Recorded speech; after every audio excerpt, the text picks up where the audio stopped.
Attorneys for an HBCU basketball coach say they want answers after he was arrested at a rivalry game in Atlanta. Atlanta News First, Yasmin Austin is live for us at Morehouse College where this happened. Yasmin, explain this story for us.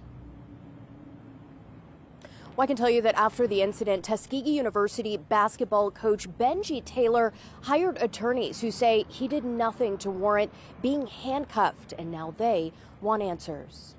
He did nothing wrong to necessitate him being detained. Gerald Griggs is one of the attorneys on the case of Tuskegee University basketball coach Benji Taylor, who was handcuffed on the court of a recent game at Morehouse College. This was all caught on video at the end of the game during the handshake line when Taylor's attorneys say some Morehouse College football players tried to get into the line and Coach Taylor asked a nearby officer to have them removed as is required by conference security rules.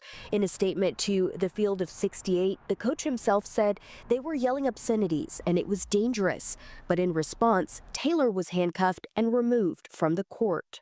Coach Taylor is a decorated coach. He's in the middle of a winning season. They shouldn't have to go through any of this, especially at an institution like Morehouse. Griggs says he is distraught and still shaken up by what happened. And while Taylor was never charged, they want to know why this happened. He's definitely distraught, shaken up by what happened. What we want to see happen is his name cleared. We want to get a thorough analysis and answer why he was subjected to that sort of interaction with law enforcement at a college basketball game where he was merely coaching and protecting the safety and security of his students. The conference did fine Morehouse College for not meeting required security standards. It's clearly showing that the coach is on the right side of this.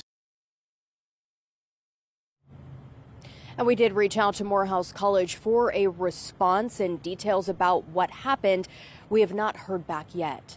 Live in Southwest Atlanta, Yasmin Austin, Atlanta News First.